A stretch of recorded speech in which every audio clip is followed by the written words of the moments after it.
Bien, bueno, buenas tardes a todos y todas.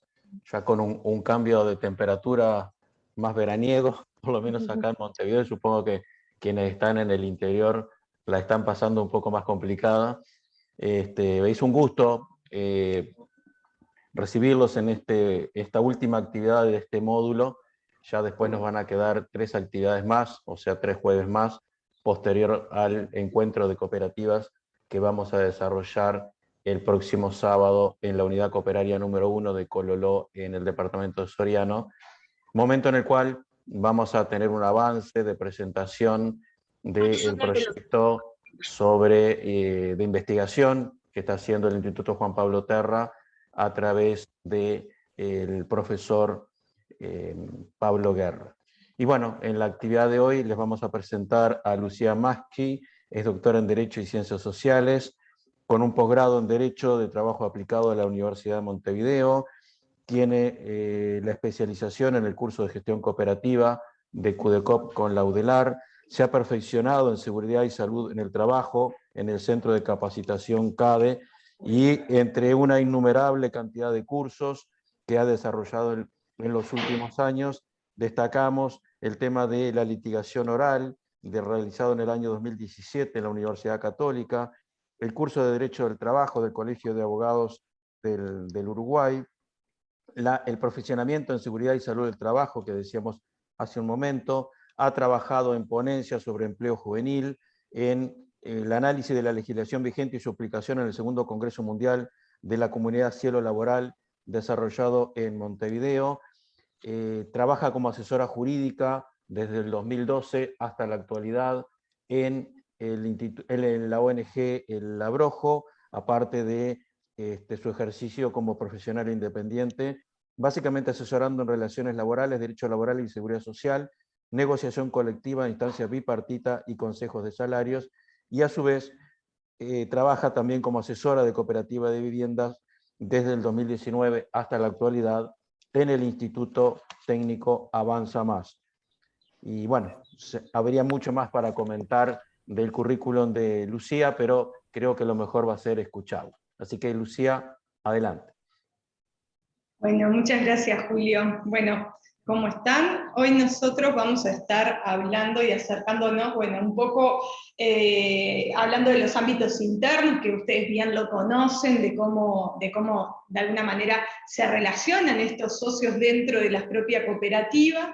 Después vamos a estar hablando de los consejos de salarios, y a través de todo lo que vamos a estar dialogando hoy, siempre vamos a hacer como una bajada, un anclaje en lo que es un análisis de jurisprudencia. Más o menos tenemos unos 40 minutos para conversar, y después ya vamos a abrir, como siempre lo han hecho, la etapa de diálogo y de debate. ¿Sí? Muy bien.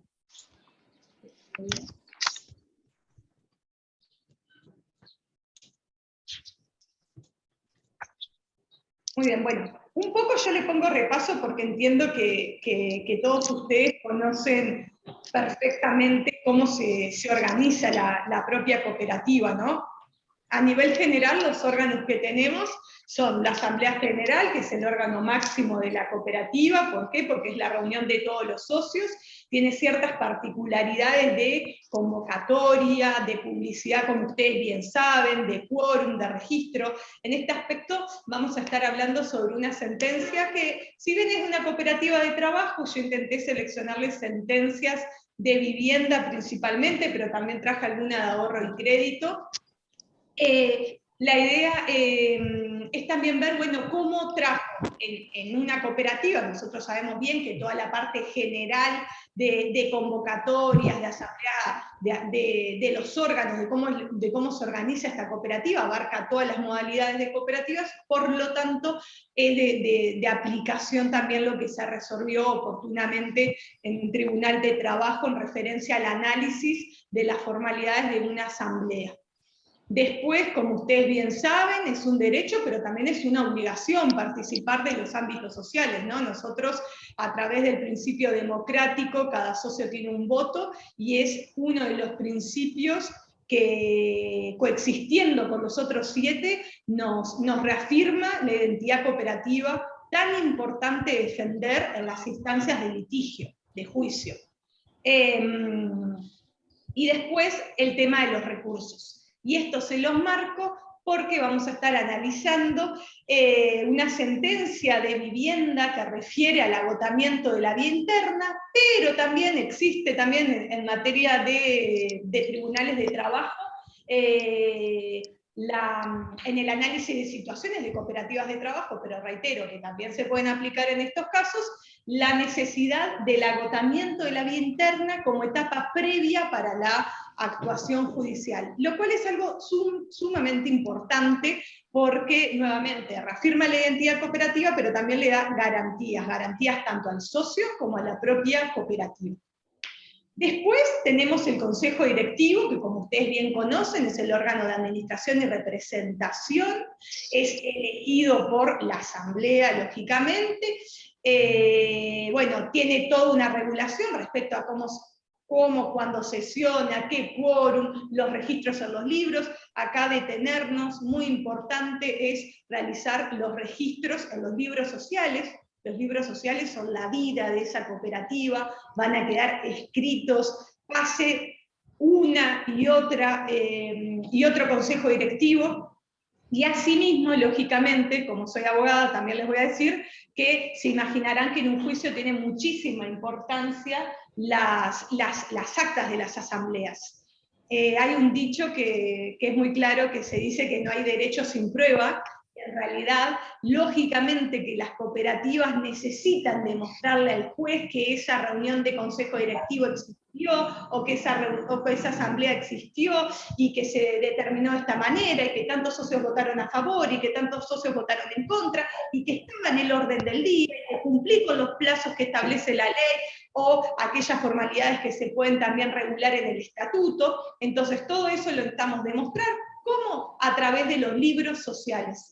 Tienen muchísima importancia los libros sociales. Capaz que dicen, Lucía, ¿por qué repetís tanto esto? Bueno, porque en mi tránsito de 5 años trabajando, casi 6 años trabajando con cooperativas, sé lo difícil que es amigarnos con las formalidades. Por eso, una y otra vez, les resalto la importancia de poder hacerlo. Da garantías para todas las partes. Después, en este caso, en el caso del Consejo Directivo, me importa destacar también el derecho, pero la obligación también que tenemos de asumir los cargos, ¿no?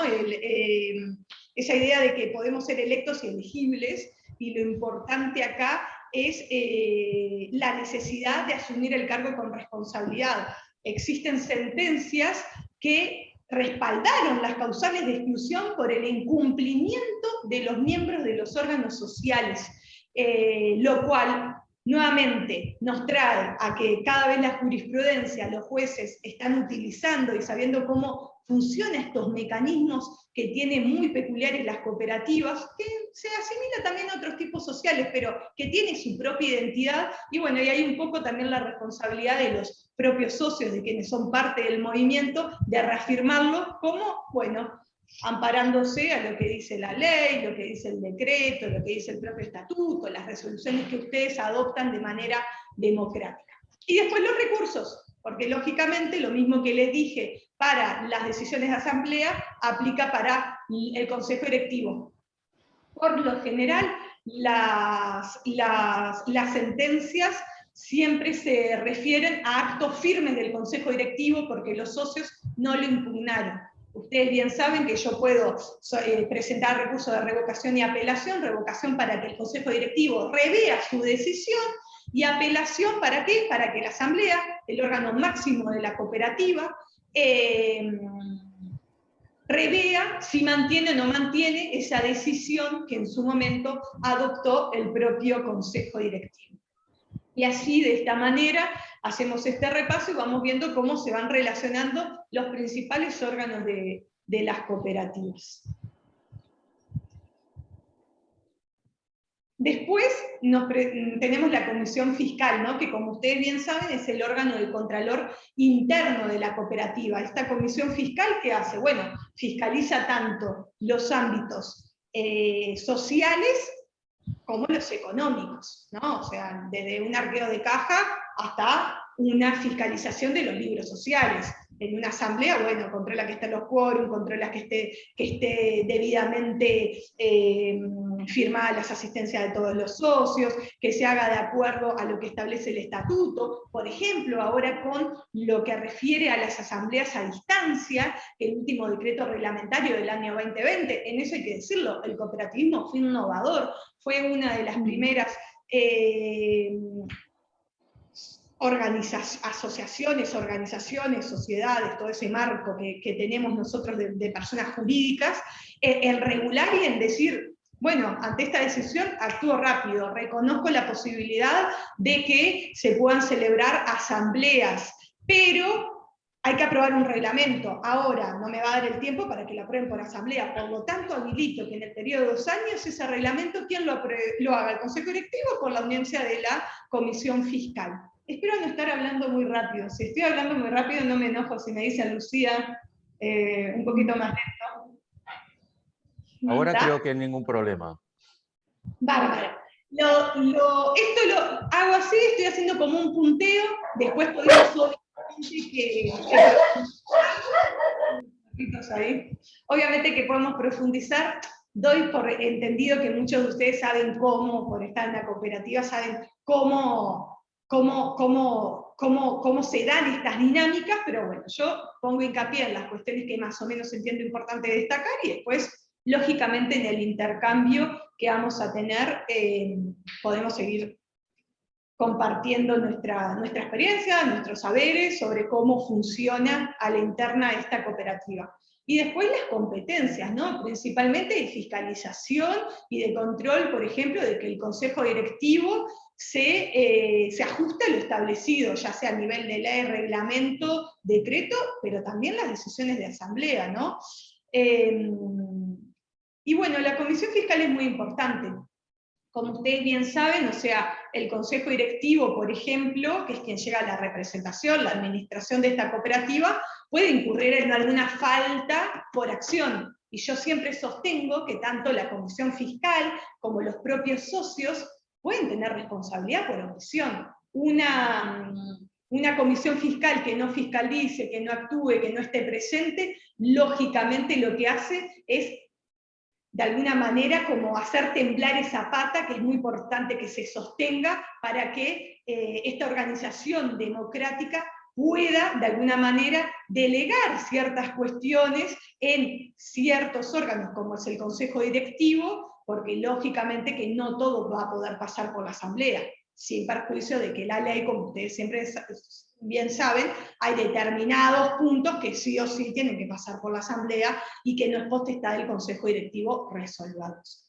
Pero bueno, en estos, pocos minutos lo que pretendí fue hacer un brevísimo repaso de por dónde anda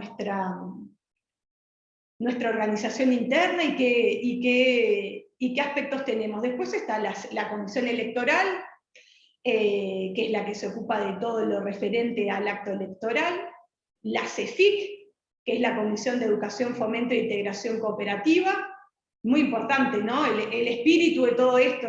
El jueves pasado hablábamos con los compañeros de cooperativas de trabajo, y claro, las conclusiones iban, por un lado, por otro lado, a la centralidad y la importancia que tiene la educación dentro del propio movimiento cooperativo, ¿no? Para reafirmar la identidad, y bueno,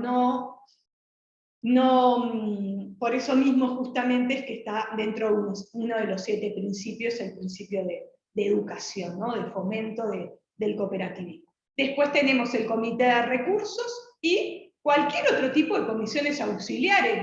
Obviamente que acá yo hice la parte general, ¿no? Después, por ejemplo, si hay muchas cooperativas de vivienda hoy, que después vamos a hablar, ustedes ahí saben la cantidad de otras comisiones que se van nombrando, que la ley lo determina, a lo largo de las diferentes etapas que atraviesa la propia cooperativa.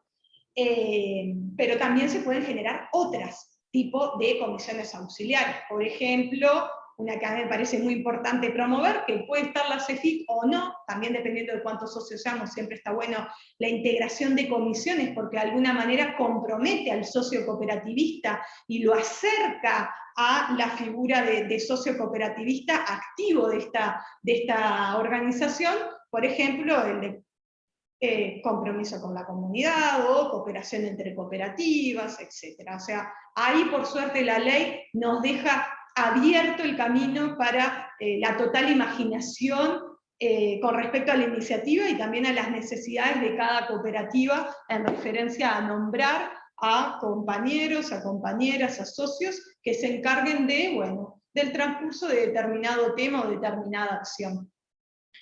Muy bien. Ahora, este sistema, las cooperativas, se sustentan en la ley 18.407, que como ustedes bien saben y trabajaron con el resto de los docentes, en referencia a que es una ley muy importante porque lo que hizo fue agrupar todo lo que estaba desparramado, ¿no? Dijo, ok, yo hago una única ley, que algunos dicen que tiene como hasta carácter de código, y que esta ley sea la ley marco, la ley general del sistema cooperativo. A los abogados, a los juristas, nos ayuda muchísimo, y ya estoy viendo algunos compañeros que estuvieron, algunos colegas que estuvieron en la otra instancia, así que después lo podrán reafirmar. Después tenemos los decretos reglamentarios, el 183 del 2018, que derogó al anterior del 2012, si mal no estoy recordando, y después el 208 del 2020, que justamente es el que refiere a las asambleas o reuniones de todos los órganos que pueden ser semipresenciales o semi a distancia, digamos, o sea, tener las dos características, que hayan socios que estén presentes y también socios que estén mediante una plataforma de comunicación, como es la que estamos usando hoy, Zoom, y después también, obviamente, una que sea 100% a distancia, y la que hasta antes del 2020 utilizábamos todas las cooperativas, que refiere, obviamente, a la asamblea que se realiza de manera presencial y es la que regula la propia ley, lógicamente. Está bueno ver cómo la normativa acompaña, ¿no?, las diferentes circunstancias del acontecer de la vida y también de la vida cooperativa. Y bueno, después de todo esto tenemos los estatutos, los reglamentos, las resoluciones de las asambleas y las resoluciones de otros órganos, como pueden ser las del consejo directivo. Muy bien, después de este repaso súper express que hicimos para poder introducirnos a lo que es el análisis de la jurisprudencia, yo les traje diferentes sentencias, algunas fueron comentadas ya en el otro taller, porque me parecieron muy buenas y muy importantes volver a traerlas. Debo decir que por suerte, porque es bueno no llegar a los ámbitos litigiosos, más teniendo una herramienta cooperativa mucho más democrática, ¿no?, que puede acercar a las partes y llegar a consensos y acuerdos sin necesidad de iniciar un juicio, que sin lugar a dudas no, por lo general no les sirve a ninguna de las dos partes. Pero esto lo comentaba porque en realidad no hay tantas sentencias como puede haber en otro tipo de sociedades.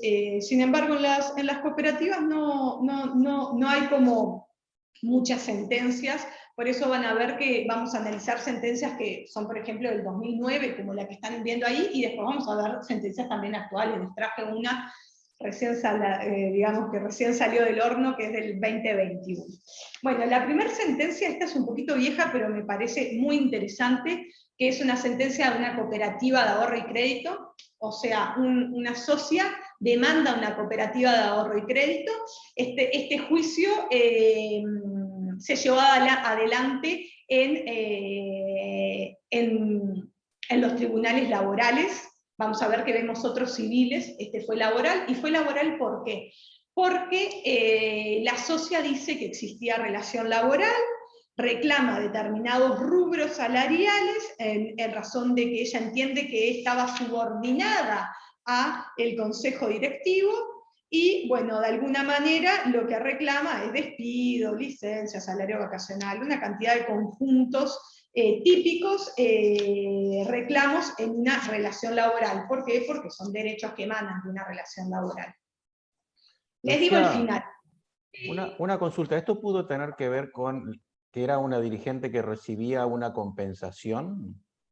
Correcto, Julio, muy bien. Era una dirigente que ella recibía unos viáticos por gastos, y ella entendió que dentro de esos viáticos por gastos, ella decía que en realidad era como su remuneración. Entonces lo que hace de manera muy acertada el tribunal, que les adelanto que dice, acá no hay relación laboral, o sea, es clarísimo, lo dijo el juez de primera instancia y lo reafirmó el de segunda instancia.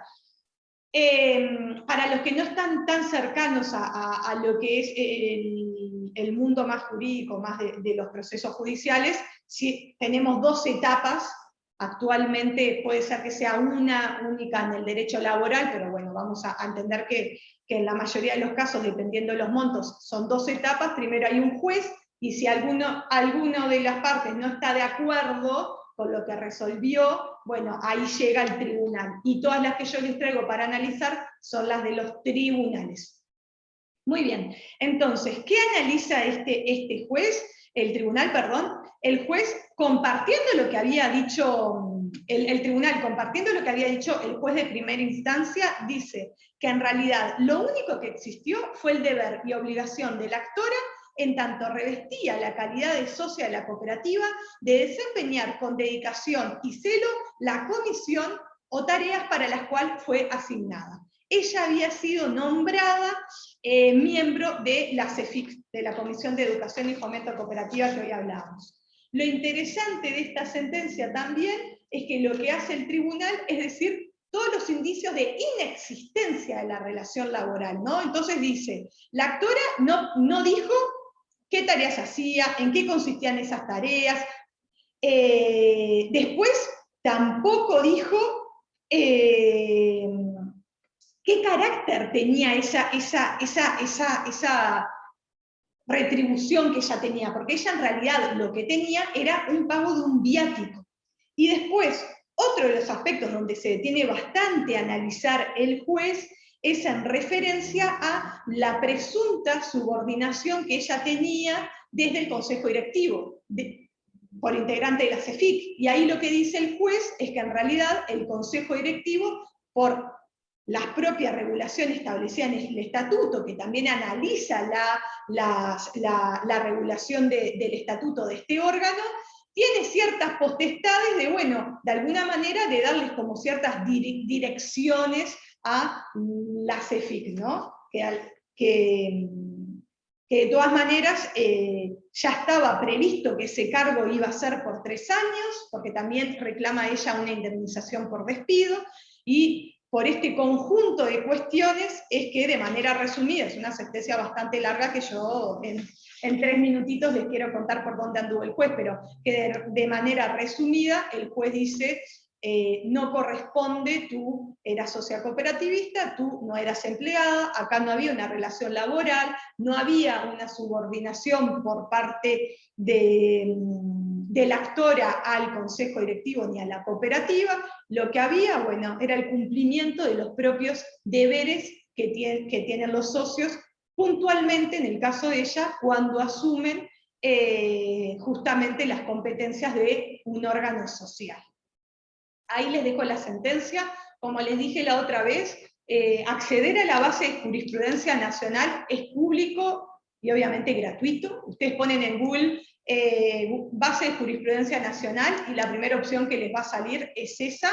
Hay un buscador y ahí pueden poner cooperativa de vivienda, pueden poner cooperativa de ahorro, crédito, exclusión, o pueden poner, por ejemplo, los números de las sentencias, y ahí van a poder conocer las sentencias, estas y otras. De todas maneras, tengo el debe de subírselas a la plataforma, que se las voy a estar mandando mañana a Julio para que las suba, si todos las pueden tener también. Pero les reitero que yo les traje algunas, pueden encontrar otras que sean de mayor interés para ustedes. Después les traje otra sentencia que refiere a el agotamiento de los procedimientos internos. Esta es una sentencia más nueva, es del 2017.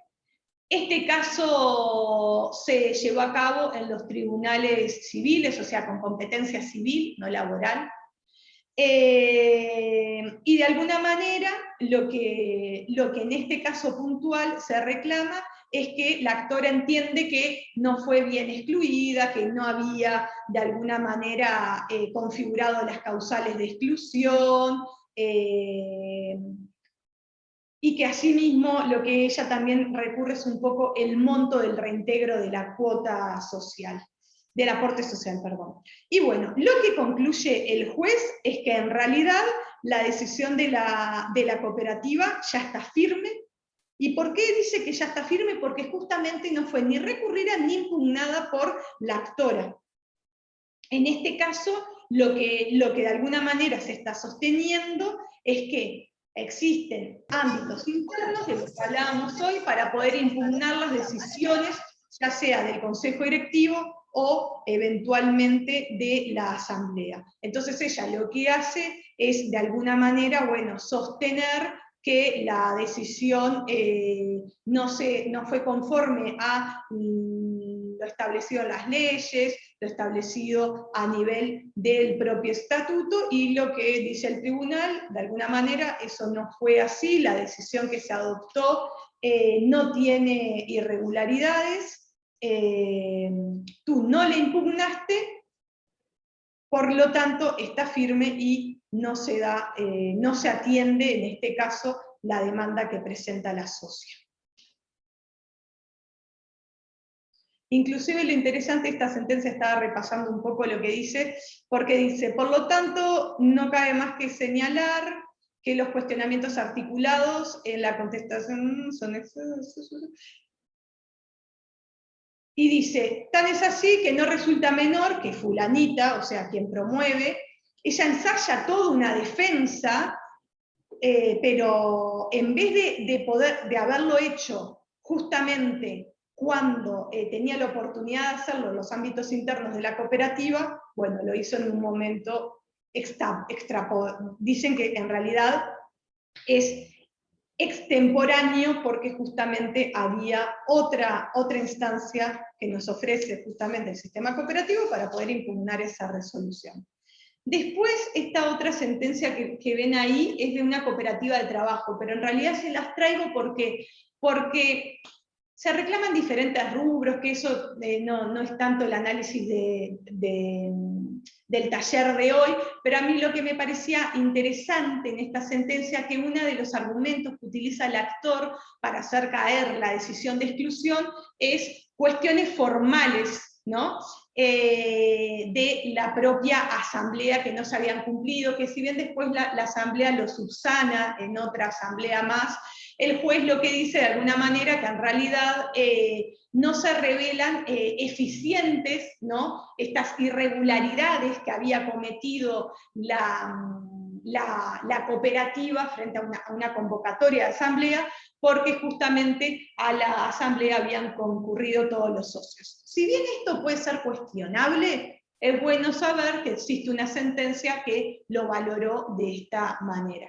Todo lo que decimos lógicamente puede ser cuestionable, pero también nos sirve para reafirmar y saber por dónde van las opiniones de los diferentes jueces. Muy bien, ¿vamos bien? Sigo adelante entonces. Después acá lo que les voy a comentar son algunas otras sentencias. Para que las busco porque las tengo por aquí.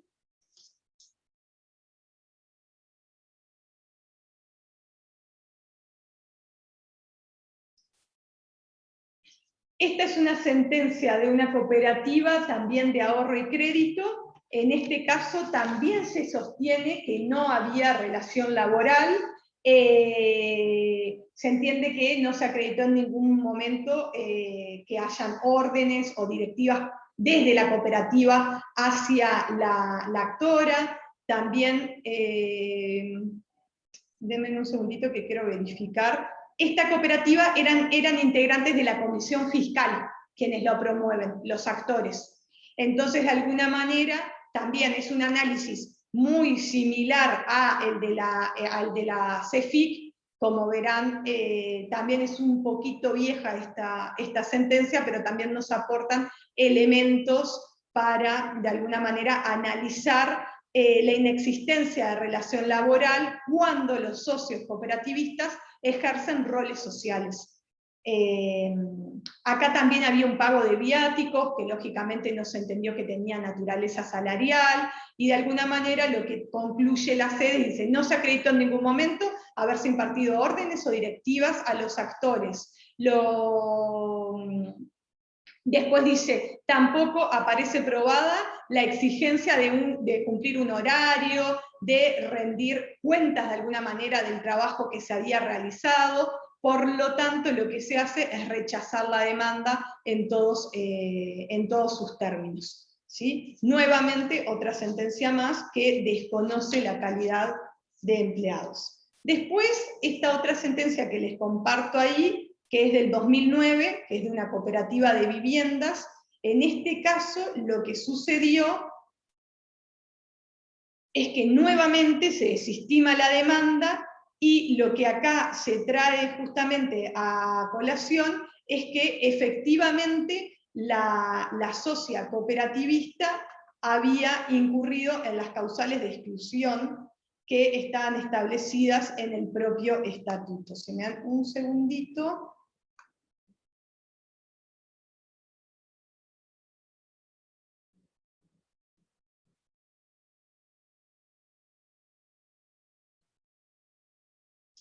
Sí, perfecto.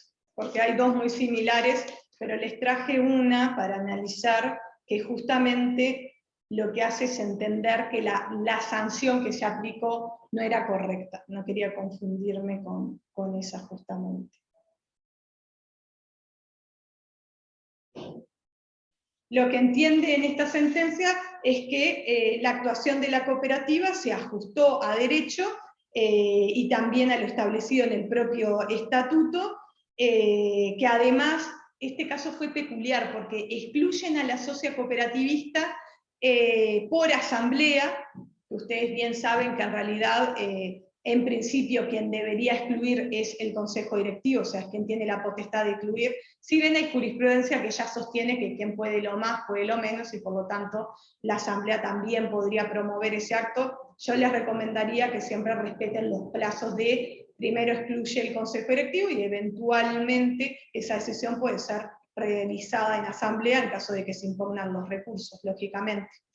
Entonces, acá lo que entiende la sede es que, bueno, que efectivamente la exclusión estuvo bien. Después es algo interesante esta sentencia, porque no únicamente trata el tema de la exclusión, que para decirles lo que sucedía acá es que la trabajadora no respetaba las guardias que se habían acordado. Están en la etapa de obra y ella no estaba cumpliendo con las guardias. Después, otra de las cuestiones que es interesante saber, otra de lo que de alguna manera recurría a esta socia, era que decía que la asamblea no determinó el porcentaje que ella iba a recibir. Como ustedes bien saben, cuando se excluye a un socio, se determina un porcentaje que se le descuenta de su devolución del aporte, y bueno, lo que decía es que no correspondía que le apliquen el 50%, porque así no fue adoptada la decisión por asamblea,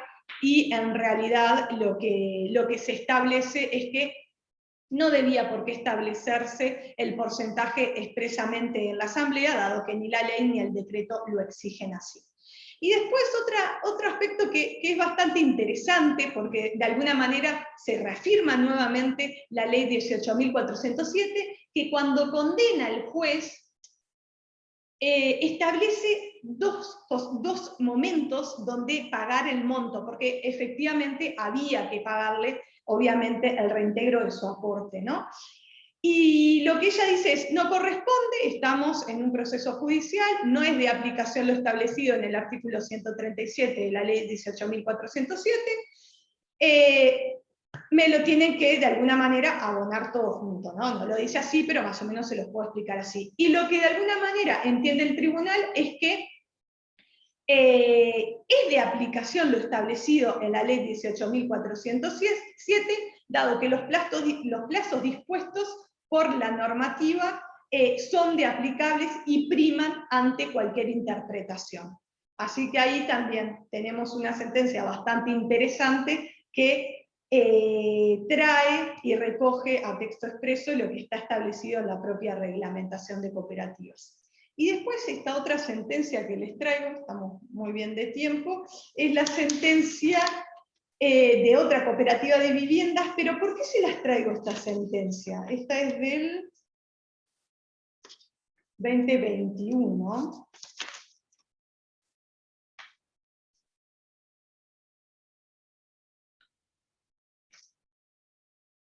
Perdón, esta sentencia que les voy a hablar es la del 2009, porque lo que analiza esta sentencia es si se le puede aplicar como sanción a un socio que no vote en una asamblea. ¿tá? Acá lo que se había aprobado estaba establecido no en el estatuto, pero sí en una resolución de asamblea, habían establecido que el socio que no acredite haber realizado el pago de la cuota de amortización al BHU, esta era una cooperativa de viviendas de propietarios, no podrá votar en la asamblea, ¿no? En la asamblea siguiente no se puede votar. Como requisito para el voto, haber realizado el pago. Y en realidad lo que se entendió, que justamente esa decisión de asamblea era violatoria, ¿tá? Violatoria al principio de igualdad, porque de alguna manera está excluyendo a esos socios, y además establecía de que no podía la asamblea ampliar el marco de las causales de exclusión que estaban establecidas en el propio estatuto.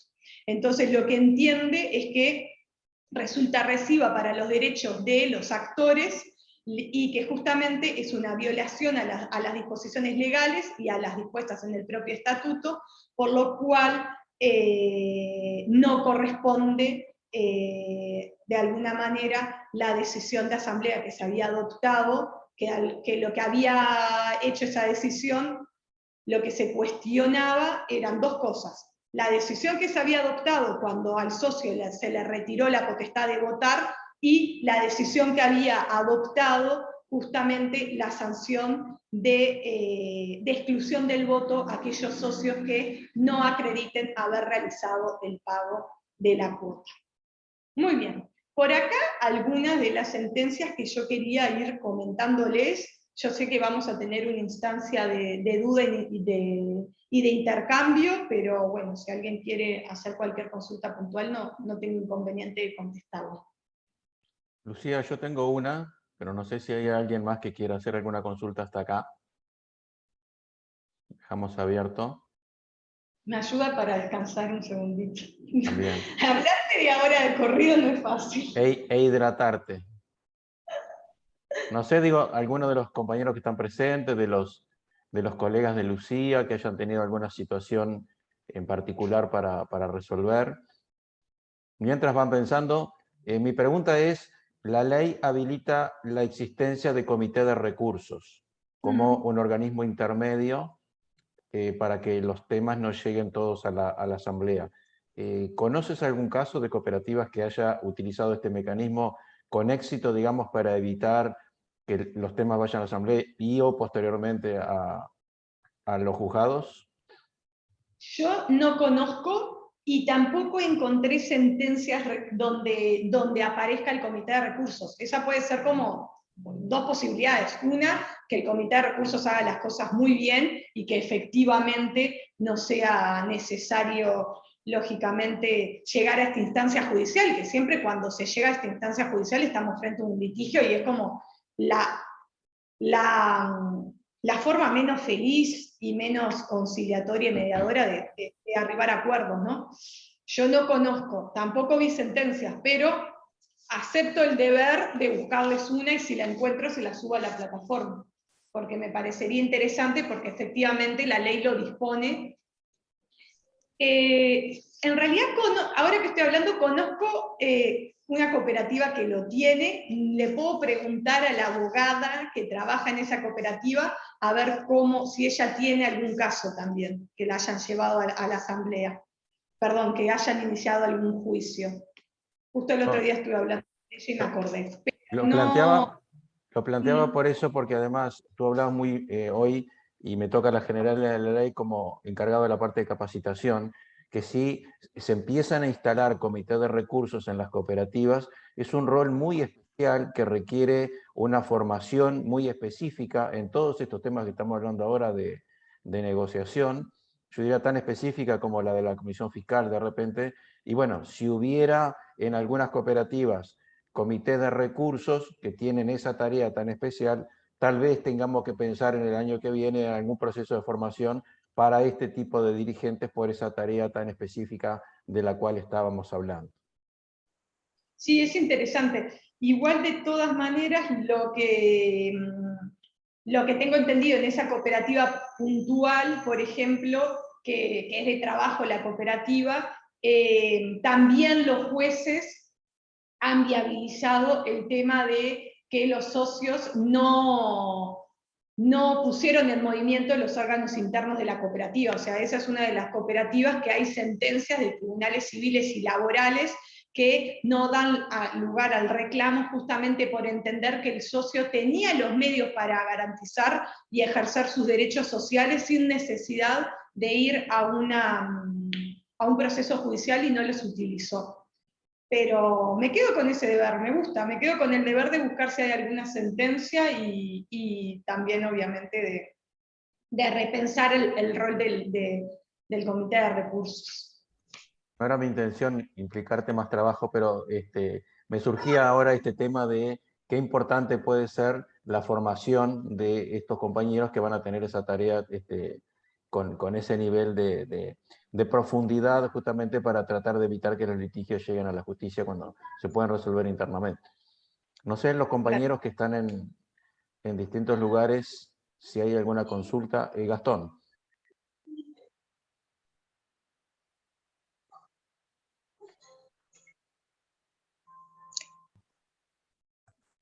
Perdón. ¿Me escuchan ahora? ¿Ahora Sí, me ahora escuchan? sí, Gastón. Enseguida, Isabel.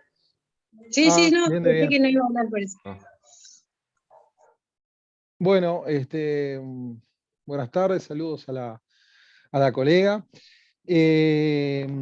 Bueno, con relación al comité de recursos, sí, en las cooperativas en las cuales tengo contacto no hay comité de recursos, realmente no se ven.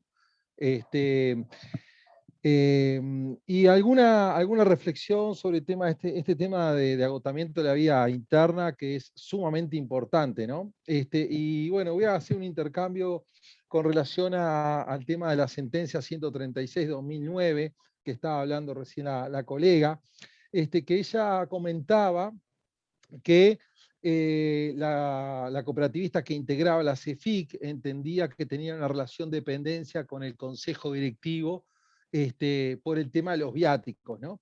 Entonces, acá de alguna manera para ver que la colega decía que el juez empezó a desmembrar el tema de saber si estaban los elementos típicos de la subordinación, ¿no?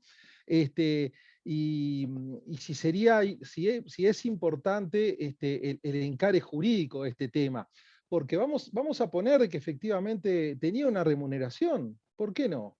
Conozco muchas cooperativas que determinan una remuneración tanto al Consejo Directivo como a la Comisión Fiscal, como a las comisiones auxiliares, y eso tampoco las hace dependientes, ¿no? O sea que la valoración jurídica del juez podría haber sido otra. Podría haber sido, es socia, bueno, porque forma parte de la cooperativa, porque está en el registro de socios, porque asistió a las asambleas, y no porque no se regulan o los aspectos más importantes de la relación laboral. Y este es un tema también a analizar en esa sentencia, ¿no? Cómo la evaluación jurídica del juez pensó en todo lo que no sería o descartó todas las posibilidades en el ser dependiente, y no tomó todos los elementos que podría haber valorado de ser socio, ¿no? Porque una remuneración no hace a la calidad de dependencia. La calidad de dependencia va por otros elementos. Por eso, bueno, en los diferentes intercambios que hemos realizado acá en este curso, siempre valoramos o siempre discutimos si no es necesario darle más herramientas a los jueces en la especialidad cooperativa, en este hilo fino que siempre hay entre la protección de las normas laborales y la decisión autónoma de los socios cooperativistas, ¿no? Creo que es una discusión que siempre está ahí arriba de la mesa, que bueno, que en la finalidad vemos que las sentencias ante los reclamos laborales predomina la situación de que los jueces entienden de que si se dan determinados elementos, ¿verdad? Integran los consejos, van a las asambleas, están en los libros, después no podemos reclamar dependencia. Pero, como digo, lo que puede pasar en un tribunal no significa que otro tribunal pueda entender de la misma manera. Y eso hace de que si nosotros tuviéramos una sentencia que dijera lo contrario, yo creo que el derecho cooperativo se vería, sobre todo la certeza jurídica, se vería envuelta en una situación compleja, a mi entender. Por supuesto que todas estas sentencias que la colega está determinando, ni que hablar, que le dan la razón a la cooperativa. Pero si no fuera así, creo que hay que ayudarlo, ni que hablar, que me parece que habría que ir estudiando, ir viendo en esa lógica de seguir agregándole a la ley de cooperativas reforzamientos en la calidad de socio, y bueno, ir determinando esos lineamientos con el derecho laboral, ¿no? Así que, nada, fue un intercambio, pero también una referencia a esa sentencia que me parece que es útil desde el punto de vista de que la analiza la sede judicial, ¿no? Muchas gracias.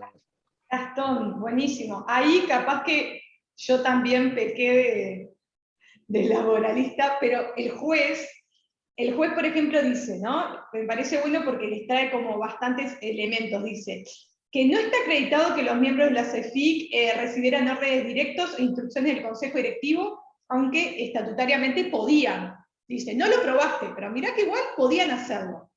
Que aún en el supuesto de que el Consejo Directivo le diera directivas, carece de potestad disciplinaria respecto a los miembros de la CEFIC, en tanto solo puede aplicar sanciones siempre y cuando los miembros de la CEFIC, a su vez, sean socios de la cooperativa, ¿no? Y las sanciones solo se aplican en las condiciones que establece X artículo del estatuto. La actora, como miembro de la CEFIC, no estaba sujeta a control y vigilancia alguna, y si lo estaba, era porque el propio estatuto de la cooperativa lo permitía, y era lógico que así fuera, dada la jerarquía orgánica del Consejo Directivo. Agrega más, no estaba sujeta al cumplimiento de algún horario. De hecho, solo se reunían una vez a la semana, o a lo sumo 2 durante 1 hora. El cargo como integrante de la CEFIC era político, o de particular confianza del Consejo Directivo. Recordemos que la CEFIC la nombra el Consejo Directivo. De acuerdo al estatuto, la actora conocía y era consciente de que estaba previsto que su duración en el cargo fuera por 3 años. Todo esto excluye justamente la relación laboral. Y dice que fue por su condición de socia y en cumplimiento de las obligaciones asumidas que el Consejo Directivo, en uso de sus facultades, la designó y ella aceptó desempeñarse en la Comisión de Educación. Más o menos argumentos muy similares a estos también utiliza la sentencia del Tribunal de Apelaciones de segundo turno, el de los fiscales, que también es de una cooperativa de ahorro crédito. También dice por allí que de alguna manera, a saber, los mismos en su calidad de socios de la cooperativa, llegaron a los cargos de fiscales mediante el resultado de las elecciones, y en la respectiva asamblea se resolvió que los mismos no iban a recibir ninguna remuneración. Sí se votó los viáticos, porque también hay una situación de viáticos acá. La comisión fiscal, que integraban los actores, debido a la propia naturaleza de la misma, estaba a cargo del Consejo Directivo. ¿Cómo el Consejo Directivo adopta, ¿no?, en la mala comprensión de algunos socios, ese rol como patronal, ¿no? Porque es a quien de alguna manera ubican. Pero está, de alguna manera estas dos sentencias tienen una relación directa en que ponderan la calidad, obviamente, de miembros del Consejo Directivo, de miembros de órganos sociales como es la CEFIC y como es la Comisión, la Fiscal. De todas maneras, hay sentencias de exmiembros también de consejos directivos que después desconocen su calidad de socios, ¿no? Yo traje algunas.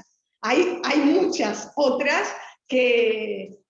Y eso sucede, y ahí, como dijo muy bien Gastón, bueno, ahí es donde las cooperativas tienen que de alguna manera desarrollar todas las pruebas que van a tener con la propia actuación de esos socios para recaer esa decisión. Ideal sería que no existan estos reclamos, pero existen, y lo que buscamos es que adquieran herramientas para reflexionar en primer lugar, y después para ponderar cuando llega, ¿no?, la demanda, que a veces asusta bastante cuando llega una demanda, porque además los montos a veces son bastante importantes, que si eventualmente la cooperativa es condenada, la puede llegar a estabilizar económicamente, ¿no? No sé si quieren hacer... Isabel, Olazábal y después Jenis. Adelante, Isabel. Bueno, buenas tardes a todos. Un gusto de nuevo estar escuchándote, escuchándolos. Algunas cosas que quería decir y preguntarte. En materia de cooperativas de vivienda, vemos especialmente cómo los socios desconocen los estatutos, que era algo que varios hablábamos en la reunión pasada. Y eso, en materia de exclusión, es un aspecto muy sensible en las cooperativas, porque efectivamente no se agotan los mecanismos internos de decisión. A nosotros en el Ministerio nos llega muchas veces, creo que no es una vía adecuada recurrir al Ministerio para eso, pero en lo personal intento hacer algo con esas situaciones, pero se dan muchísimo exclusiones que no siguen un trámite acertado, correcto, que no siguen el estatuto, que no respetan formalidades, pero tampoco el derecho de defensa del excluido, y sanciones que a veces se aplican exclusiones que no guardan ninguna proporcionalidad con la falta cometida. Todo eso, en lo personal, a mí me gustaría incluso participar a veces desde fuera, justamente en instancias educativas, porque realmente hay una carencia sumamente importante en las cooperativas que no conocen esto. No lo conocen de la etapa de formación del grupo antes de tener su casa, y los que ingresan nuevos tampoco lo conocen. Entonces, por un lado, comparto y entiendo las decisiones judiciales que no hacen lugar, digamos que condenan a las cooperativas en los casos de exclusiones mal hechas cuando el resultado es perder la casa, ¿no? Me parece sumamente importante el agotamiento de los recursos internos. Realmente creo que la mayor parte de las cooperativas de vivienda no lo hacen, y tampoco tienen comité de recursos. Y lo otro, que los estatutos, y eso sí, quisiera saber si a ustedes les ha ocurrido, si ustedes lo ven en la realidad, cooperativas que no ajustan los estatutos a la ley 18.407 y sus modificativas, y entonces entran en contradicción con la ley, no en una contradicción jerárquica, pero sí en una contradicción con los contenidos de los requisitos de determinadas cosas, como por ejemplo en materia de exclusión también. Y recientemente se me ha planteado de cooperativas que no han querido modificar los estatutos, pero que los socios de todas maneras pretenden la aplicación de la ley. Y yo entiendo que esa posición es acertada, en tanto la cooperativa debe adecuar los estatutos a la ley, y si no lo hace, está en falta. Pero quisiera saber si ustedes lo han visto en situaciones concretas, judicializadas o no. Lucía, no sé si... ¿Sí? Yo no he visto, también en parte porque empecé a trabajar con cooperativas en el 2014, entonces tuve la suerte de que ya estaba todo ordenado cuando yo empecé a trabajar con ellas, y comparto contigo, obviamente, que en caso de tener un estatuto que no se ajusta a la ley, ni a las últimas reformas establecidas, dije, obviamente, la ley, ¿no? Por un tema de clara supremacía. Pero no he tenido la experiencia. Tampoco he visto sentencias que se discuta eso. Por ahora no, pero no sé los otros colegas si tuvieron otra experiencia. Y en materia de liquidación de cuotas sociales, que ahí también se dan problemas en las cooperativas de vivienda, pero también en otras, y creo que es fuente importante de litigio también, la consideración de la liquidación de la parte social, que muchas veces las cooperativas no lo saben hacer o no lo hacen adecuadamente, además de no cumplir los plazos de pago, ¿no? Que eso es otro tema. ¿Has visto conflictiva? Ahí hay litigio, pero de cooperativas de vivienda, de cómo yo evalúo el aporte de trabajo en la etapa de obra, hay una, podría subirte alguna que estuve viendo, una de las que les comenté, creo que es, ¿cuál es? Esta, la del 2021, esta, la última, tiene un análisis en referencia al cálculo del reintegro por el aporte en trabajo. Así que en esa van a encontrar, ahí lo que se discutía, uno de los aspectos que se discutía, era en referencia también a que la cooperativa no probó que la socia hizo menos horas. La cooperativa buscaba hacer una analogía entre las horas que podía haber hecho la socia y el porcentaje que está establecido en esa etapa de la obra. Y en realidad, como se entendió que la cooperativa no había logrado probar las horas que argumentaba que había hecho la socia, se condenó por las horas que reclamaba la socia. Así que esa sentencia sirve para eso, pero hay más. En esas hasta hay mucha discusión en cómo se calcula, en referencia a los aportes, por cómo lo determina también y cómo evalúa la ley, el decreto reglamentario, la etapa del trabajo en la ayuda mutua. Así que eso sí hay sentencias. Y es tal cual. También ahí se puede pensar, desconozco si existe algún tipo de documento que guíe un poco a las cooperativas, porque la realidad es que también lo que refiere a la liquidación de rubros a veces puede tener ciertas complejidades para un socio cooperativista que no está familiarizado, lógicamente, con todo esto, sin perjuicio del apoyo que lógicamente va a recibir del VIAT. Pero en algún momento el VIAT se va y está bueno que poder hacer como una guía práctica o algo así, otro deber también, Julio, que se me ocurre, pero porque veo que sí se lleva y se discute bastante. Gracias, Lucía. Adelanto que va a haber alguna modificación en la evaluación de las horas de ayuda mutua en las cooperativas. Está pensada cierta modificación sobre esa evaluación por vía de modificación de reglamento. Entonces no nos ponemos a trabajar, Isabel, esperamos a la modificación. Yo creo que hay que esperar un poco. Gracias, Isabel. Jenis. No, por favor, a ustedes. Hola, antes que nada, saludar a la colega, la verdad que excelente la exposición. Y bueno, no, pasa que ahora con todos los comentarios te dan millones, siempre te generan millones más de interrogantes, ¿no? Pero yo había levantado la mano para preguntar en cuanto a la sentencia del tema de la exclusión del voto en la asamblea. Específicamente, si había sido, esa sentencia había sido porque no se había, digamos, realizado el procedimiento correcto para que el socio no sea activo y no vote. fue eso, que no se realizó el procedimiento para que el socio entra en falta, no está al día con sus obligaciones económicas y no es socio activo, como dice la ley, y no vote, y ahí recién no puede votar, fue que directamente le dijeron que no votara. ¿Fue eso lo que sucedió?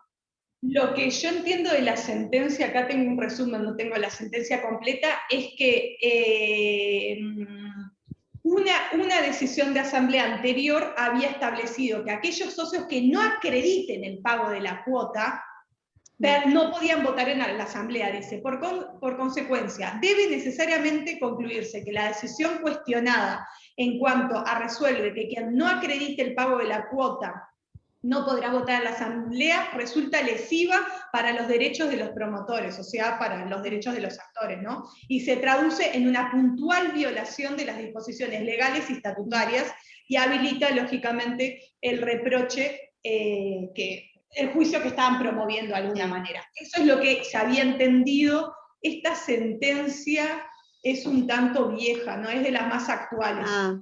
Que hay una sentencia que es del 2005, esta, si no me equivoco, es la 55 del 2009, creo que es la del 55 del 2009.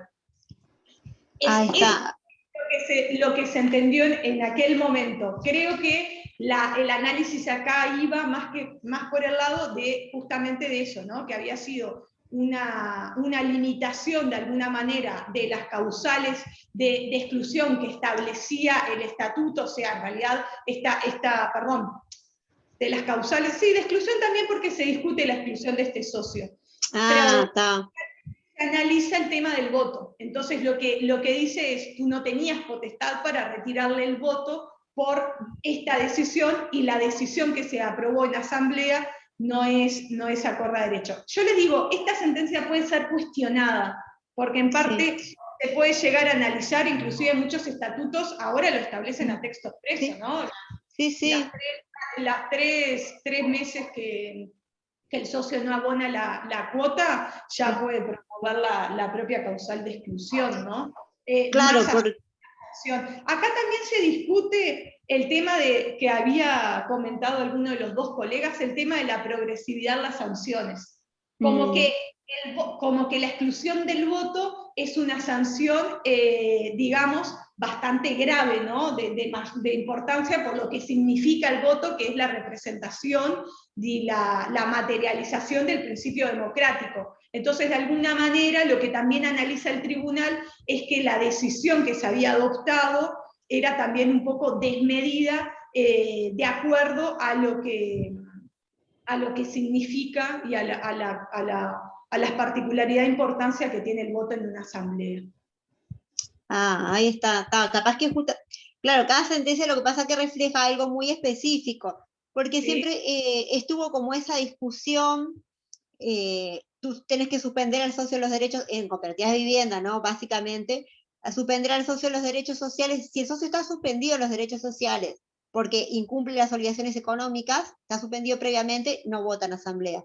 Pero tiene que haber una notificación y una suspensión, no es porque ya debas, ya no votas, porque tienden a hacer eso las cooperativas de vivienda. Bueno, todos los que deben no votan el acto eleccionario o no. Ahí tiene que haber una notificación previa.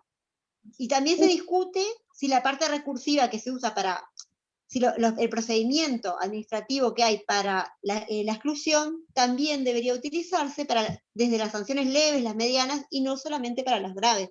Eso es otra discusión que yo la he visto en varias revistas y está como un poco ahí, como nunca se llega a analizar en profundidad porque no hay muchas sentencias, como vos también decís, a veces no se llega hasta ese punto, pero en algún procedimiento que sea de rescisión contractual puede ser importante, ¿no?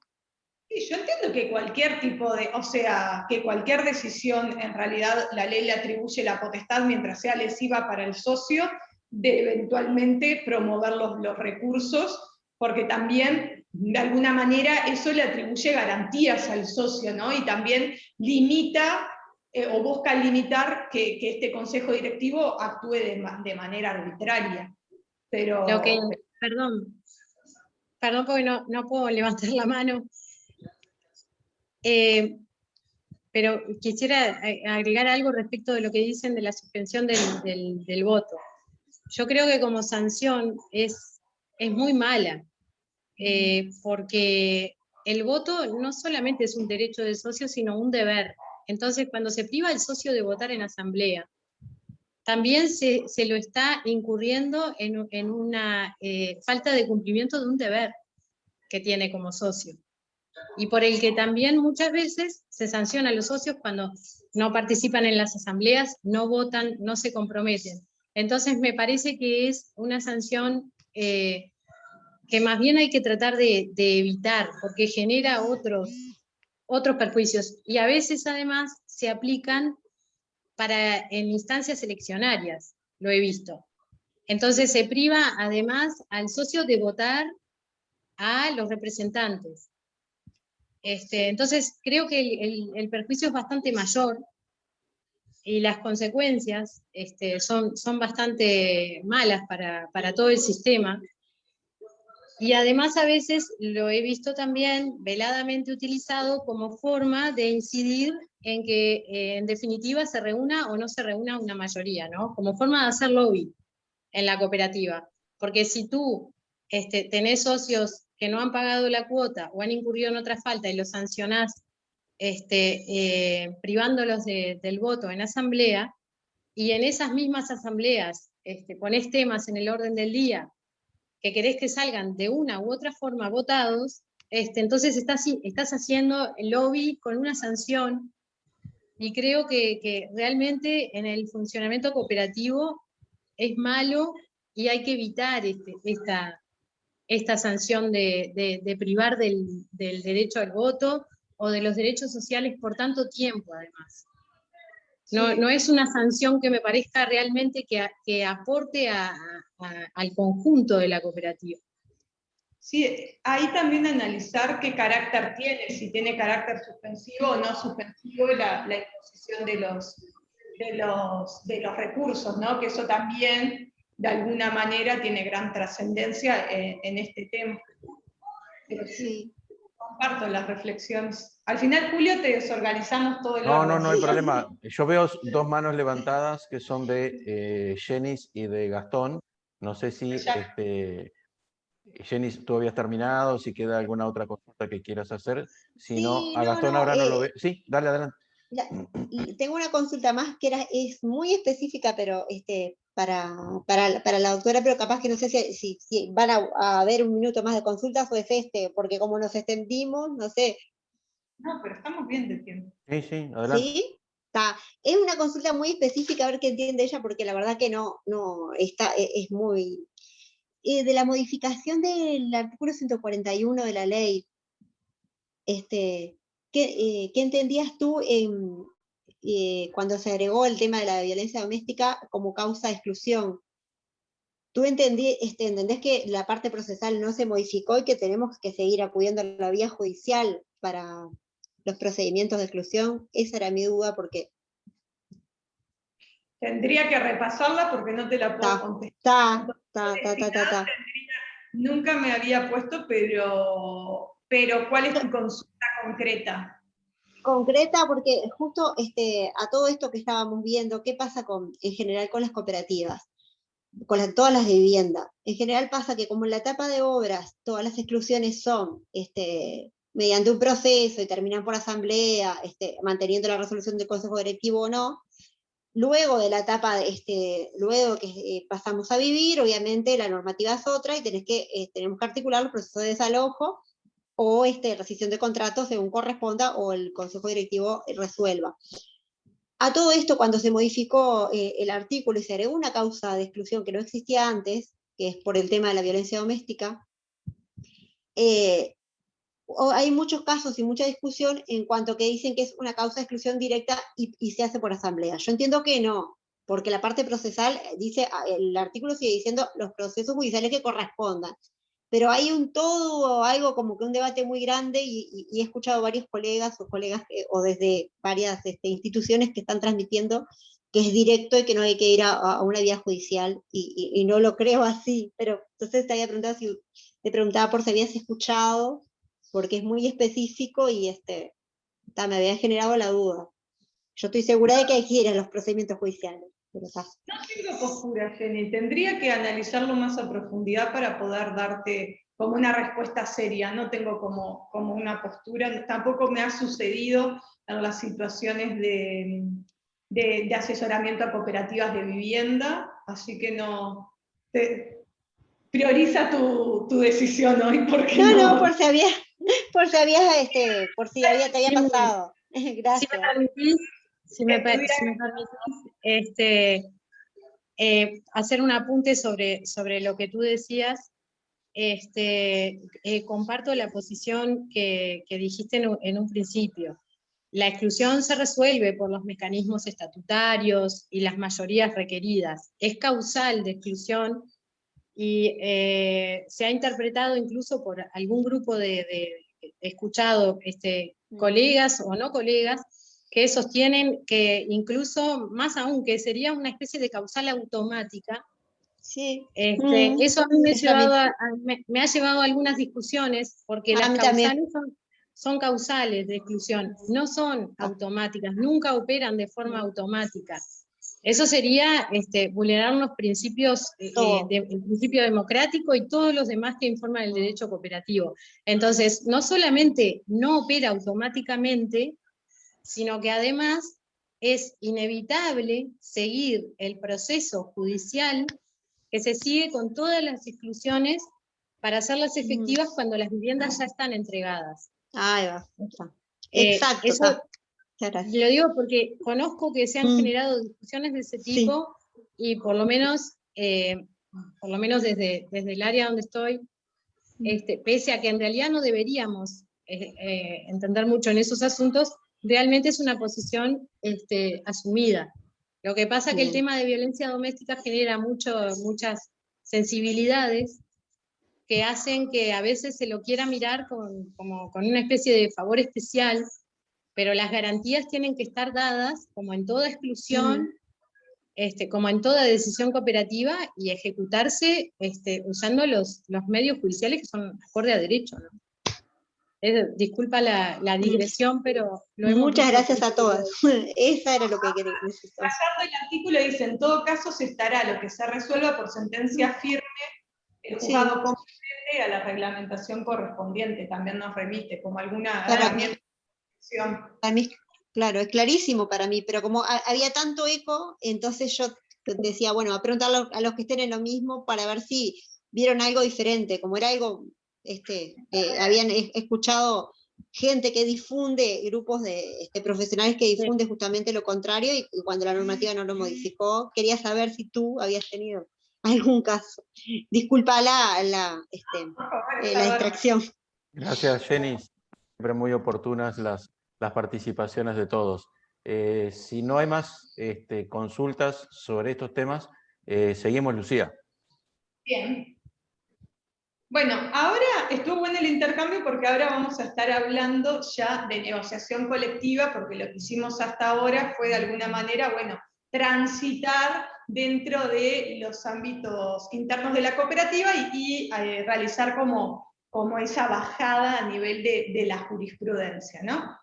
Bueno, ahora vamos a estar haciendo en este ratito que nos queda, también para dejar unos minutos para poder comentar y dialogar y sobre todo reflexionar.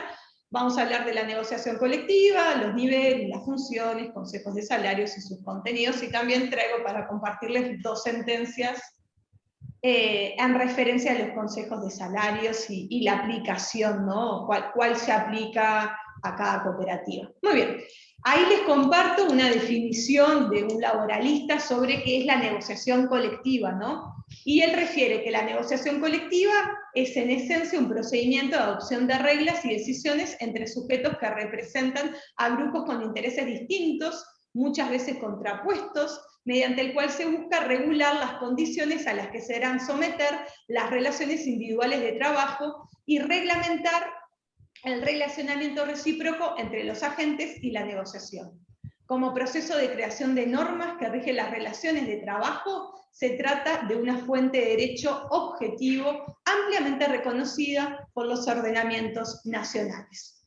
Entonces, esta definición nos sirve como introducción a poder dialogar y justamente comenzar a introducirnos en la temática de la negociación colectiva a nivel de nuestro país. Bueno, en nuestro país existen diferentes niveles, digamos, para tratar de entenderlo y hablarlo de una manera práctica, de esta negociación colectiva.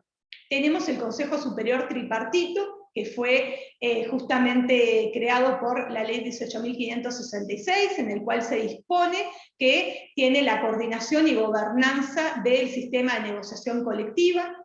Sus principales cometidos son el de asesoramiento al Poder Ejecutivo, la clasificación de los grupos de negociación por rama de actividad o cadenas productivas, y la designación de las organizaciones que negocian en cada ámbito, ¿no? Después, en un segundo nivel, tenemos la negociación colectiva por rama de actividad o por sector. Dentro de este nivel nosotros encontramos a los consejos de salarios, pero también, lógicamente, pueden existir otro tipo de negociaciones bilaterales a nivel de sectores o de rama que se ubiquen dentro de este segundo nivel de negociación. Y bueno, por último tenemos la negociación colectiva, que es la que se entiende como típica, digamos, es la que se da entre dos partes, que en realidad este tipo de negociación también puede estar en el segundo nivel, pero sobre todo está en este primer nivel, que es cuando estamos negociando ya a nivel de empresa, ¿no? Contempla ese nivel más bajo de negociación. Muy bien. Brevemente, ¿no? O sea, ¿cuáles son las funciones de la negociación colectiva que lógicamente se reflejan en las funciones de los propios consejos de salarios como parte de la negociación colectiva, ¿no? Entonces, acá lo que de alguna manera podemos detallar y detenernos a pensar que en nuestro país la negociación colectiva principalmente se desarrolla a nivel de rama o sector de actividad.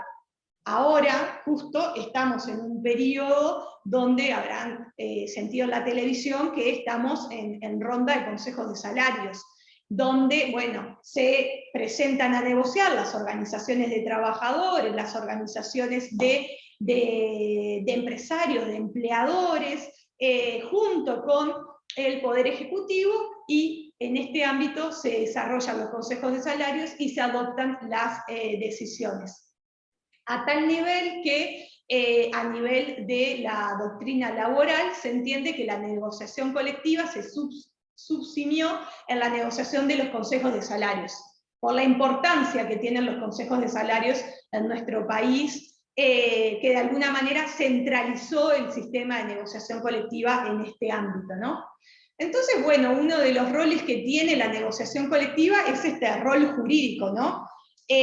Lo resuelto por negociación colectiva, ya sea a través de los convenios colectivos o de los consejos de salarios, que es lo que nos detiene el análisis de hoy, se entiende como que de ahí emanan verdaderas reglas de derecho, ¿no? Que son generales y abstractas y que se van a aplicar a todos los trabajadores y a todas las empresas que se encuentran en el ámbito de negociación de los consejos de salarios. Y esto no es menor, porque una de las sentencias que vamos a estar viendo ahora en un ratito tiene de base este aspecto, porque justamente lo que dice el actor es que a él se le debe aplicar otro grupo de consejos de salarios.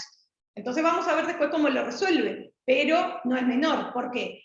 Porque los consejos de salarios lo que hacen es generar como una regulación por actividad que es absolutamente diferente a otra. O sea, muchos de ustedes, o me supongo que todos, serán trabajadores y de alguna manera conocen lo distinto que es estar en un sector y estar en otro. Entonces, de alguna forma, es importante tener presente que incluso este reconocimiento normativo también así lo ha entendido la propia jurisprudencia, o sea, los propios jueces en nuestro país le han atribuido lógicamente a los convenios colectivos o a los consejos de salarios el carácter de, bueno, de regla de derecho, ¿no? Y por lo tanto su infracción va a ser la infracción a una regla de derecho. En este aspecto es interesante pensar cómo se relaciona con la ley, lo resuelto por consejos de salarios, pero después vamos a hacer como un breve pasaje por esas aguas también. Después, bueno, el rol componedor que tienen los consejos de salarios en referencia a lo que es los conflictos, ¿no? O sea, los consejos de salarios y la negociación colectiva principalmente, ¿no? O sea, acá las partes llegan a acuerdos para de alguna manera o prevenir los conflictos o solucionar los conflictos. Tan es así que es normal ver en los consejos de salarios las famosas cláusulas de paz, o hasta procedimientos que se tienen que llevar a cabo antes de llegar a la situación de conflicto, que son tomados en cuenta y que tienen gran presencia en lo que son las rondas de consejos de salarios. Ahí también, ¿no? Posiblemente ustedes ya lo sepan, pero en esto siempre me gusta ser clara a los efectos de que todos manejemos, ¿no?, la información y que de alguna manera sea acceso a todos. Entran a la página del Ministerio, MTSS, ponen buscar, consejos de salarios, ahí se van al grupo y subgrupo de actividad al que les corresponda, y ahí obviamente van a poder acceder a conocer todas las rondas de consejos de salarios, van a ver que dice ronda y ajuste por lo general. El ajuste refiere únicamente al porcentaje que ajusta el salario, de acuerdo a lo determinado en las rondas, y las rondas, ustedes ahí pueden acceder a contenidos que no únicamente se limitan a la fijación de los salarios mínimos o de los ajustes, sino que tiene un rico contenido en condiciones de trabajo que es totalmente diferente en uno que en otro caso, ¿tá? Y que de alguna manera atiende las particularidades de cada sector. Bueno, después la función social, acá de alguna manera se sostiene que a través de los consejos de salarios se promueve un rol participativo de todos los actores sociales que están relacionados al sector de actividad, que bueno, nuestro sistema, que hoy es tripartito, como ustedes bien saben, reconoce dos actores sociales que vendrían a ser los trabajadores, los empleadores, y bueno, también, lógicamente, que la tercer pata lo ubicamos en el Poder Ejecutivo a través de la participación del Ministerio de Trabajo. Y por último, el rol económico, que lógicamente se traduce en el rol redistributivo que tienen los consejos de salarios, ¿no? Un redistributivo a corto y a largo plazo. Y bueno, la importancia de los consejos de salarios de alguna manera se puede ver cuando no fueron convocados, ¿tá? O sea, ustedes van a ver que cuando entran en la página del Ministerio, a partir del 2005 está la primera ronda. En realidad, la ley de consejos de salarios la antecede bastante más en tiempo, que fue la 10.449, pero tuvimos todo un periodo que los consejos de salarios no se convocaron y donde de alguna manera la ausencia de los mismos hoy también resalta la importancia de que efectivamente se desarrollen estos ámbitos de negociación, porque también es un ámbito donde sectores que no son tan fuertes se tienen que sentar a negociar y también tienen la oportunidad establecida para poder intercambiar entre trabajadores y empleadores. Acá un poco lo que yo les decía, me parece interesante poder pensar acá la coordinación, ¿no?, entre lo que es la regulación autónoma y la heterónoma, ¿no?, entre lo que son las decisiones que emanan de las leyes, de las regulaciones que se establecen a nivel del poder legislativo, o también los propios decretos reglamentarios, con las condiciones o este carácter normativo que se le reconoce a la negociación colectiva, ¿no?, a los consejos de salarios o a los convenios colectivos. Y bueno, naturalmente, su esencia es mejorar las condiciones establecidas en la ley, por ejemplo, ¿no? Este es el rol tradicional de la negociación colectiva, ¿no? Sin perjuicio, hay quienes, amparados en lo que entienden que es la autonomía de la negociación colectiva, la autonomía colectiva, entienden que, bueno, eventualmente se podría establecer condiciones que sean peyorativas de lo que está establecido a nivel legal, pero bueno, eso es muy cuestionado y no hay un acuerdo, pero no se los puedo dejar de nombrar. Después está la función que cumple de regular aspectos que no están regulados en la propia ley, ¿no? Y también muchas veces van a ver en los consejos de salarios que se reafirman disposiciones que ya están establecidas en la normativa. Y esto se puede traducir por lo menos de dos maneras. Una es que se reafirma porque no se cumple, entonces se reafirma para decir, estoy ahí, y otra es, bueno, que se reafirma porque implica una importancia para los sectores que están de alguna manera negociando. Puntualmente los consejos de salarios, ya un poco les fui contando qué características tenían, ¿no? Estos consejos de salarios son órganos tripartitos, ya dijimos que estaban integrados por representantes de los trabajadores y de los empleadores y del gobierno. Establecimos cuál es el marco normativo, la ley 10.449, que también tuvo modificaciones por la reciente ley 18.556.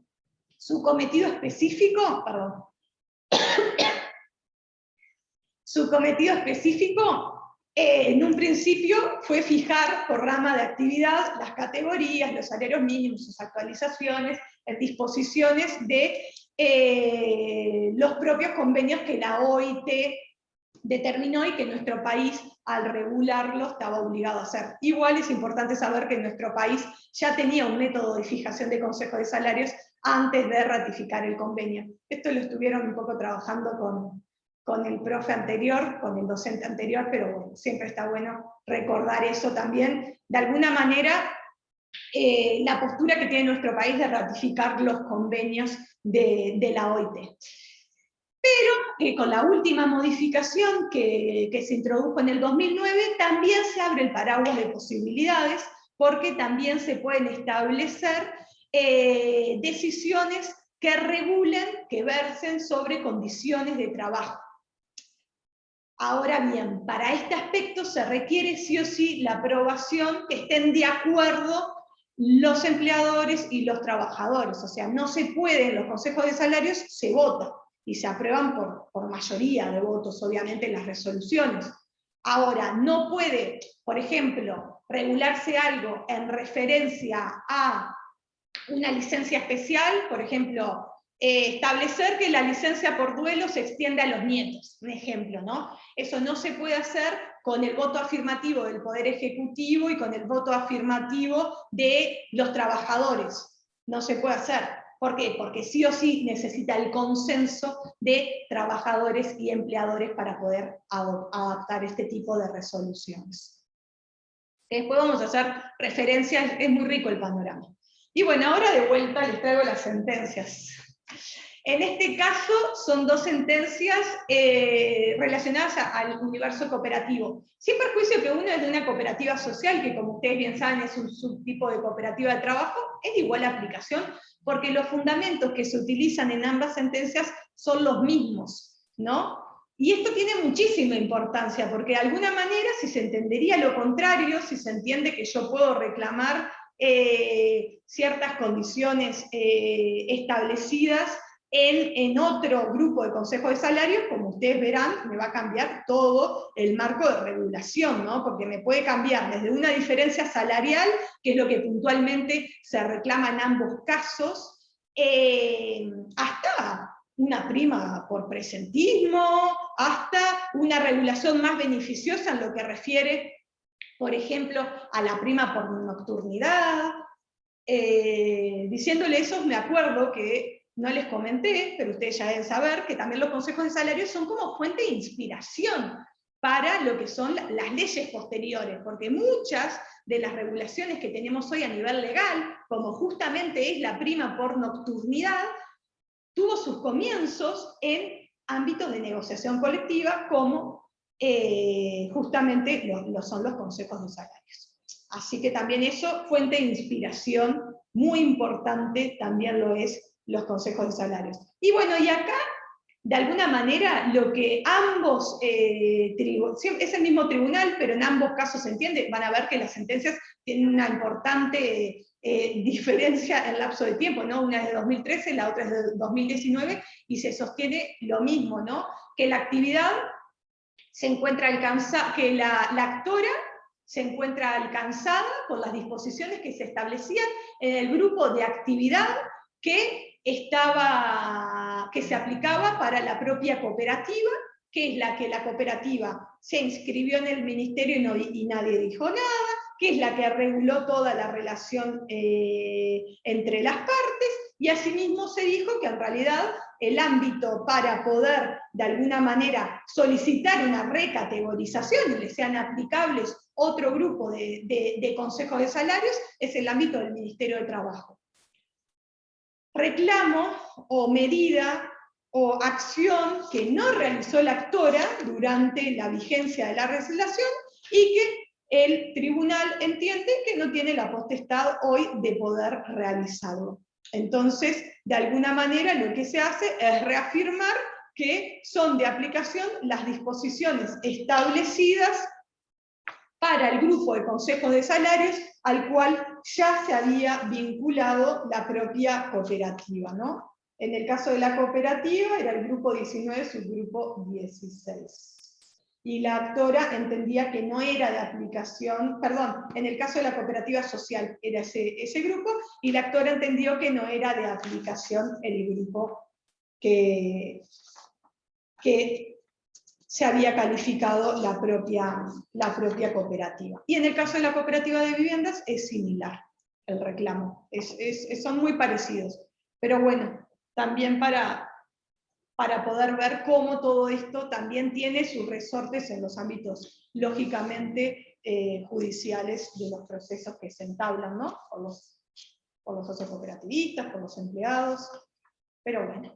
Y bueno, después, como les venía diciendo, y volviendo a los contenidos de los consejos de salarios, la ley 18.566, modificando el artículo 5 de la ley 10.449, establece que los consejos de salarios podrán también establecer las condiciones de trabajo, y para ese caso se necesita justamente el acuerdo entre los delegados de los empleadores y de los trabajadores, como dijimos. ¿Qué tipo de cuestiones se pueden establecer? Y bueno, son varias, ¿no? En referencia al tiempo de trabajo, lo que refiere a la condición de la vida familiar y laboral, también todo lo que es la temática de género. Asimismo, también se estableció con la llegada del COVID, también lógicamente esto se trasladó a los ámbitos de los consejos de salarios, y hoy tenemos, por ejemplo, protocolos en referencia a la prevención y la actuación frente a casos positivos de COVID. También tenemos cláusulas en referencia a la estabilidad laboral ocasionada por la llegada de la pandemia a través de este COVID-19 en nuestro país. Bueno, de alguna manera, ahí lo que vemos es como un acontecer, como una relación de lo que regulamos en los consejos de salarios y lo que lógicamente está sucediendo en el día a día, ¿no? De las relaciones laborales, pero también en referencia al acontecer de otros ámbitos de las personas. Y bueno, y ahí por ejemplo yo les traje algunas cuestiones en referencia a, por ejemplo, las cooperativas de consumo, que las cooperativas de consumo tienen como su propio lugar en los consejos de salarios. Lo mismo pasa con las cooperativas de ahorro y crédito, pero eso no pasa con el cooperativismo de vivienda, que veo que hoy hay mayoría de cooperativismo de vivienda. Pero bueno, algunas de las condiciones que se establecieron, por ejemplo, lo peculiar que tienen estos grupos es que tienen regulado el régimen disciplinario, ¿tá? Que es todo el régimen sancionatorio. Y esto es extraño, porque en realidad nosotros no tenemos ni siquiera una ley que regule a nivel general la aplicación del régimen disciplinario, ¿no? Obviamente hay muchísima doctrina y jurisprudencia. Doctrina son los abogados especializados en determinada materia que escriben mucho, porque si bien hoy están siendo muy protagonistas los abogados, sé que participan muchos dirigentes sindicales cooperativistas que no no tienen relación o profesión jurídica, y después la jurisprudencia son los fallos de los jueces, ¿no? Entonces, si bien se establecen ciertos principios como el de proporcionalidad, como el de razonabilidad, como el de inmediatez, no hay una ley que lo regule, y sin embargo, por consejos de salarios, en estos dos sectores se regula este procedimiento, lo cual para mí es como algo muy peculiar. Después también tenemos, bueno, cierta regulación en referencia a lo que es la tercerización, en referencia a lo que es la violencia doméstica, en referencia a más beneficios en licencias especiales. Es como les digo, el panorama es bastante amplio. Pero bueno, puntualmente, las cooperativas de viviendas que no, lógicamente, no tienen un grupo, un subgrupo específico donde nosotros digamos, aquí estamos, porque los consejos de salarios en realidad están determinados por rama o sector de actividad y no, lógicamente, por la naturaleza o la personería jurídica de las propias empresas, digamos. Acá vamos a tener que las cooperativas de vivienda va a ser, dependiendo el momento en el cual se encuentre la cooperativa, a qué grupo o subgrupo se aplica, ¿no? Porque, por ejemplo, si nosotros estamos en la etapa de obra va a ser uno, y si nosotros ya salimos de la etapa de obra y, por ejemplo, tenemos contratado, no sé, un sereno, va a ser otro grupo. En referencia a la segunda etapa, podemos entender de aplicación el grupo 19, subgrupo 3, que es el que habla de personal de edificio de propiedad horizontal, ¿no? Lógicamente que esto no es estrictamente, no todas las cooperativas están bajo régimen de propiedad horizontal, pero bueno, es lo que más se asimila. Y después, por otro lado, tener presentes que cuando las cooperativas no tienen, no son ellas propiamente las que contraten a estas personas, van a tener que hacer todos los controles que establece la ley de terciarización, porque bien saben que si no hacen los controles, tienen responsabilidad solidaria o eventualmente, si los hacen, es subsidiaria. Y dentro de los controles también está controlar que se cumpla con lo establecido para el grupo y su grupo de actividad en el cual se encuentren los trabajadores que la cooperativa contrató a través de otra empresa. En realidad la cooperativa contrata una empresa, esa empresa tiene trabajadores, bueno, la cooperativa tiene que hacer ciertos controles porque si no los hace es solidariamente responsable ante los reclamos. Este en realidad, en resumen, es un poco el pasaje que yo les quería hacer sobre los temas que entiendo que son más importantes y de alguna manera traer la diversidad que existe dentro de la negociación colectiva en nuestro país. Para pensar, para poder reflexionar, hay varios temas, pero obviamente estoy abierta a la iniciativa de ustedes. Yo por aquí... Termina mi momento expositivo, Julio. Gracias, Lucía. Bueno, en realidad estamos un poco avanzados en la hora. Bien. Nos deja, por un lado, muy contentos de que van surgiendo temas que pueden dar lugar a los próximos cursos que estamos empezando a diseñar para el año que viene. Para nosotros son insumos importantes todos los aportes de ustedes, digo porque tenemos que pensar en un esquema de trabajo para todo el año y donde seguramente van a surgir una cantidad de situaciones que no son solamente de casuística, sino que son de adelantarnos a situaciones que pueden ser de prevención. Yo por eso traía hoy el tema de, por ejemplo, de los comités de recursos, que de repente podía ser una ayuda importante para tratar de evitar, cuando sea posible, judicializar casos que podían ser resueltos a la interna de la cooperativa con más formación, con más capacitación, porque hoy creo que era Isabel que decía, las cooperativas no conocen la ley, tampoco conocen los estatutos, muchas de ellas, entonces muy difícilmente los puedan aplicar. Incluso algunos estamentos que tendrían que ser los que tuvieran que conocerlos con más profundidad. Uno de repente puede decir, bueno, una asamblea no tiene por qué conocerlos todos, pero quienes fueron electos para el Consejo Directivo o para la Comisión Fiscal y eventualmente un comité de recursos tendrían que tener una formación importante que de alguna manera no evita la conflictividad, porque esto de alguna manera es natural, pero sí podía minimizarla y evitar otro tipo de situaciones. Si no hay consultas, agradecerle a Lucía y sobre todo invitarlos para el próximo jueves. Ahora nos vamos a reunir todos de nuevo, los dos grupos. Vamos a iniciar el módulo 5, que tiene 3 docentes.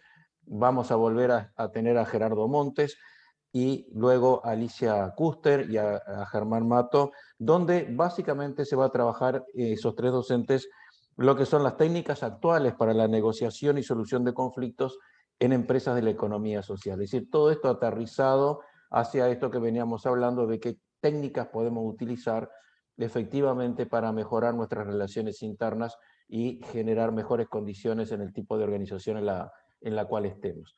Agradecerles nuevamente a todos y todas la participación y bueno, esperarlos el próximo jueves. Y en especial a Lucía por la claridad de su exposición y la posibilidad de intercambiar con todos los participantes. Muchas gracias, nos estamos viendo. Gracias a ustedes, para mí fue una participar de estas instancias y la realidad que está buenísimo poder generar este intercambio también con socios cooperativistas y con colegas. Es muy también gratificante encontrarse con colegas que están relacionados al universo cooperativo, ¿no? Así que bueno, desearles muchísimas gracias por el espacio y bueno, animarlos a continuar con las instancias de formación como mencionaba Julio. Y aportar ideas para el próximo proyecto también para nosotros es muy importante, para seguir haciendo las cosas lo más a medida posible del cooperativismo que tiene esas especificidades que solamente quienes estamos adentro las conocemos. Gracias y nos estamos viendo. Los espero el jueves.